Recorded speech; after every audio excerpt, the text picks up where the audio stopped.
Well, hi, good morning and welcome to my shop where I'm about to start a crazy project, and it's all about this fantastic looking radio and this bag of parts here. Okay, so this is a farm radio. I had this here and shot videos on it, but I don't think I had the cabinet here, so I don't think you've ever seen it in its cabinet. Beautiful refinished cabinet. And this is a farm radio. Okay, which means, here's the knobs, which means it's designed to run from batteries. These are the battery cables that would, see, they're pretty long, eh? They would run out and connect to two 45 volt batteries here, with those, and one 1.5 volt battery on this one. And that would power the radio, and it's called a farm radio because the idea was it was out in the barn away from electricity, or just being on a farm, because farms were electrified kind of late as opposed to cities. So my job here, since the radio is all working, as I tuned it up and fixed it up last time it was here, is to create a power supply for it that can power it from the wall, so we don't need any batteries anymore. So it would just be plugged in like any radio. And the approach is to do it without a transformer. Now you need some high voltage, not very high, 90 volts. You know, it makes me quiet for a minute here. Why do you even need a transformer to achieve 90 volts? In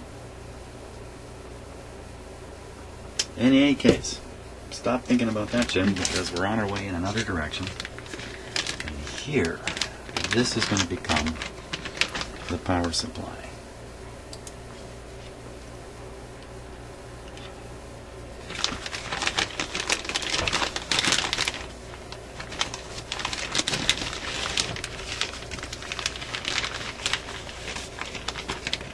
All of this stuff. Now, it's pretty surprising what you can get over the internet with almost no money. So all of this combined, I believe, costs less than $10. So what is it exactly? Okay, so this is where things start. This is the power supply. You can see the cord for plugging it in. And out of the end of this comes a couple voltages. And I'm not sure what they are, but on these wires are a couple voltages, DC voltages. One of them is already connected to this circuit board. Okay. There's an adjuster on here, and this one, I believe, this one is intended to reduce the output from whatever it is coming in here to some controlled output, in our case 1.5 volts, to power the tubes, the tube filaments. And now this guy, he's going to get connected to these wires.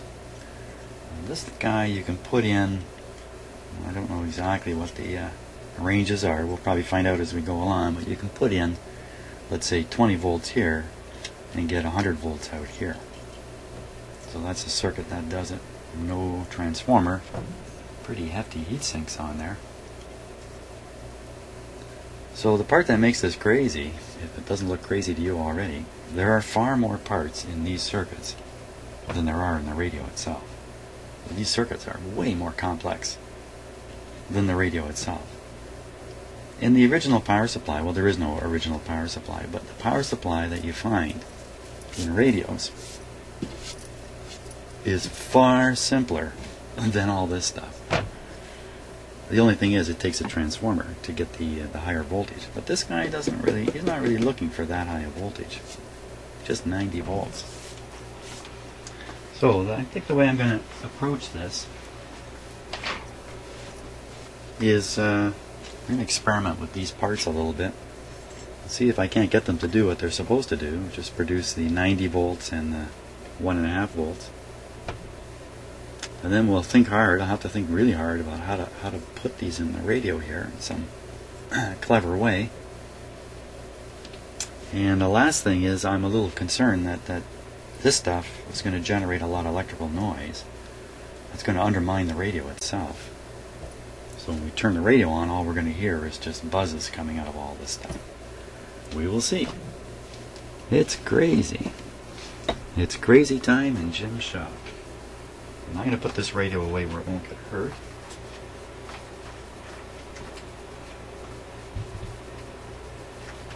Because with the cabinet refinished, it really looks nice. And I don't want to be the guy who scratches it. Okay. So it's a simple matter of plugging this stuff in and poking around with the voltmeter a little bit. See what it really does.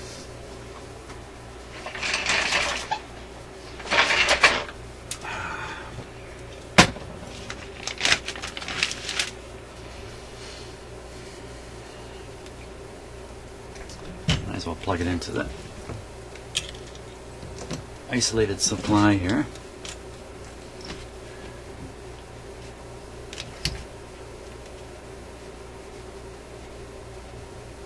Then we'll see what's on the end of these two pairs of wires.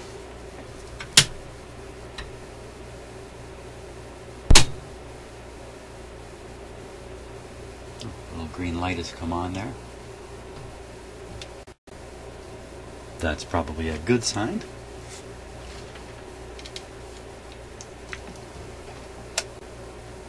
On the 20 volt scale on my meter,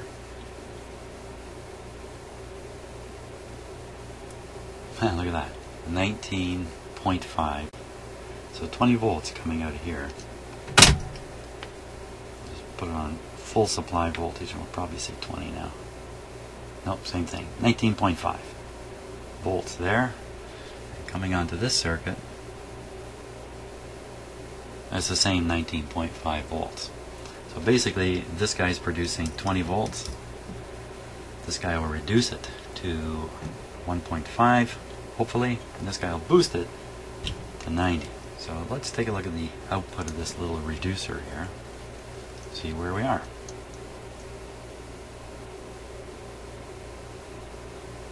.5 right on. So it's already been adjusted for 1.5.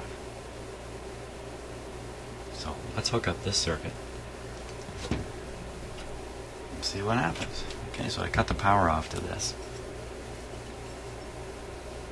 Output, input, that's pretty straightforward.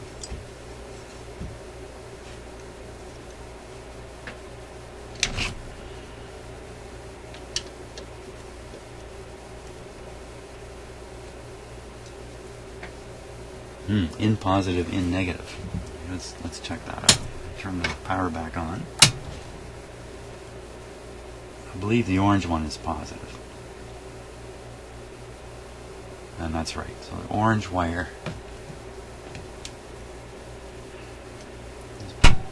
is positive. Okay, power off again.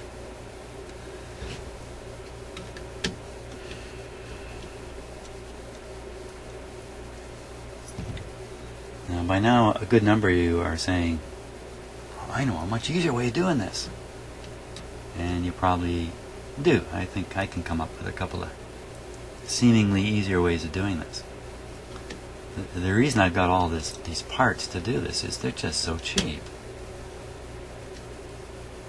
Why not do it with all this?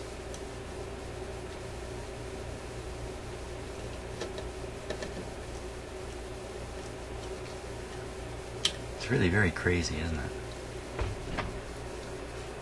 Okay, so that's the input, the output here. We've got the positive on the positive, negative on the negative. Okay, so we're ready to try this. Power on.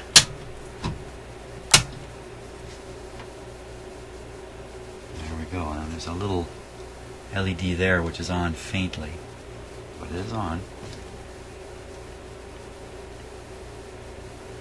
Output. This may already be adjusted.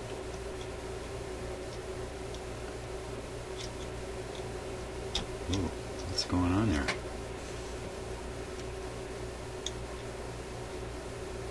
Uh-oh.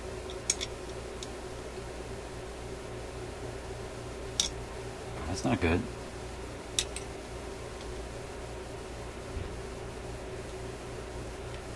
Okay, there's the 19 volts coming into the circuit. Now we know why these are so cheap. They don't work. Okay. Let me clip lead my meter on here so I don't have to hold it any longer.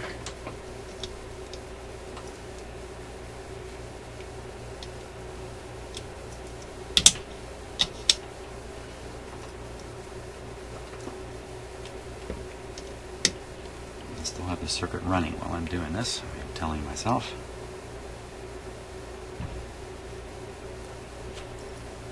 The reason I'm hooking up the clip leads is so my hands are free, so I can applaud if the thing starts working. No, that's not why. It's because there's some adjustments here. One is a V adjust and I adjust. So this has some current limiting capability, it seems like. Let's see what we get here. I'm watching that meter. Absolutely nothing.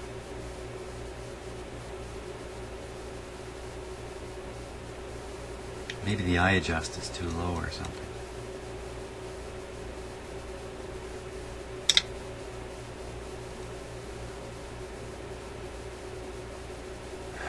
It's not looking good, is it? We got no written material about these guys.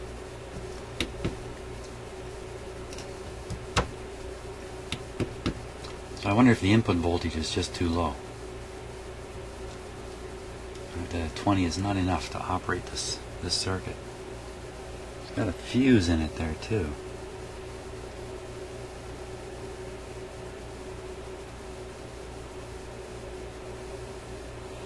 Okay, hold on a second now. Hold on a second now. Let's turn the power off here.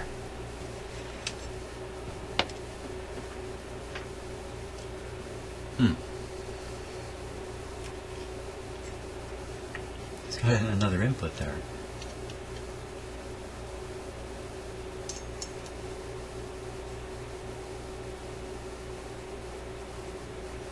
I think they're the same thing. Yeah, I can see the traces underneath the board there. This is just an alternative to using this. Fuse looks solid.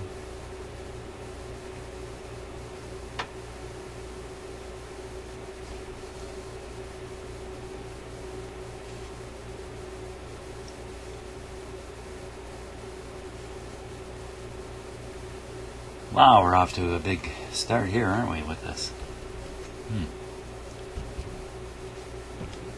What could I be doing wrong?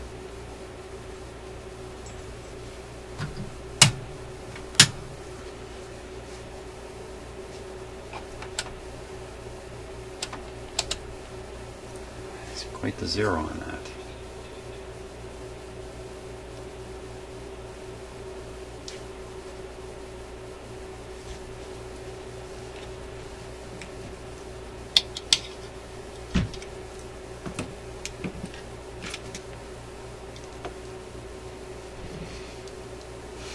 Make absolutely sure. 20 volts on the connector. There it is.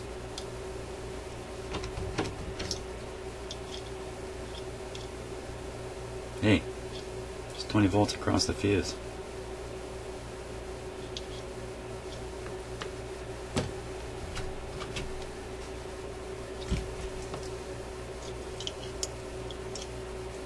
Oh, I don't know if that fuse was in. It's loose as can be in the connector.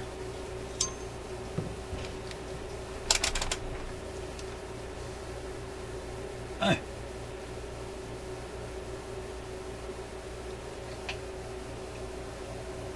Well, now that would be the problem. The end of the fuse is missing.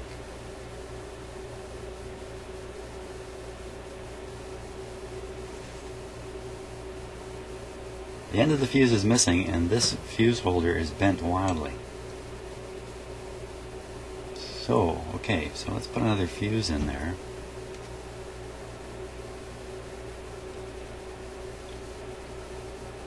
what is the value on this one?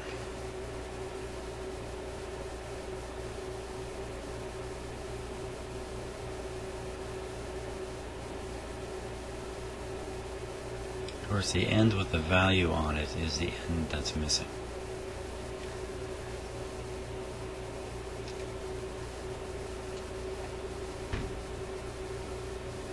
So give me a hint here.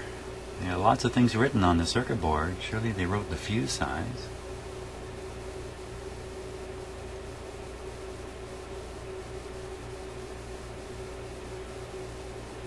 Well, they didn't. There's no fuse size on there.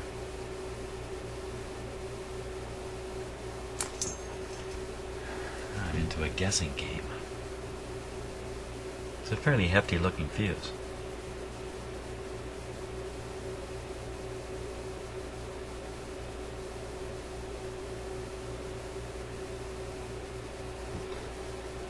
Well, let me get my fuses here.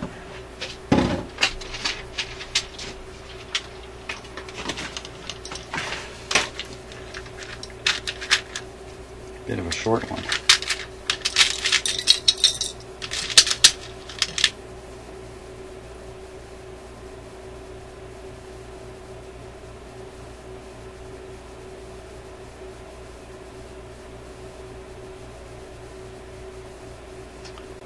.2 amps.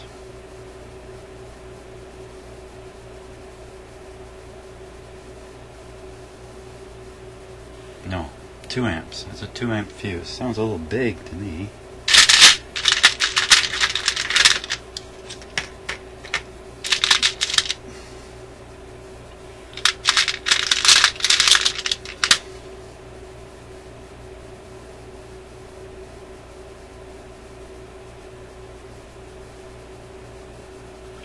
Three amps. Okay, well, we'll go with the 2 amp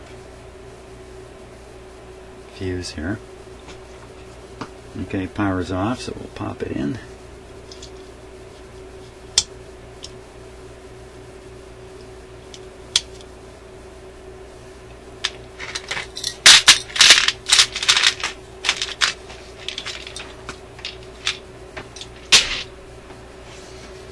Okay, time for another test. Let's see if that made a difference. Wonder what happened to that fuse. Okay, with all the wires connected, we're just switching it on. Ooh, that time I heard something. Why would I hear something? I don't know. Heard something. Okay, on the output. Looking for something like 90 volts to show up here. Good show.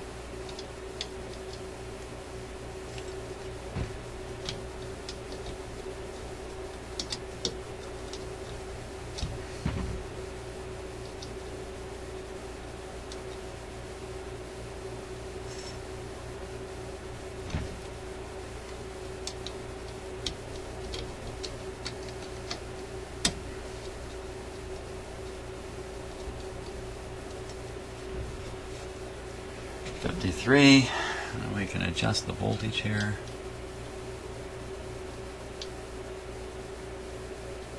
It's a long ways to 90.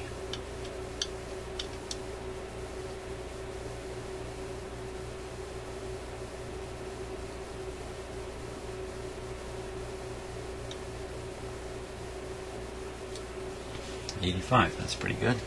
I think I can reach 90 or go beyond, but I'm going to stop at 85. So there we have it. We have a power supply. So I think the next step will be to connect this to the radio, and without trying to install it in any way, just hook up a couple wires, maybe just clip leads, and we'll see what happens.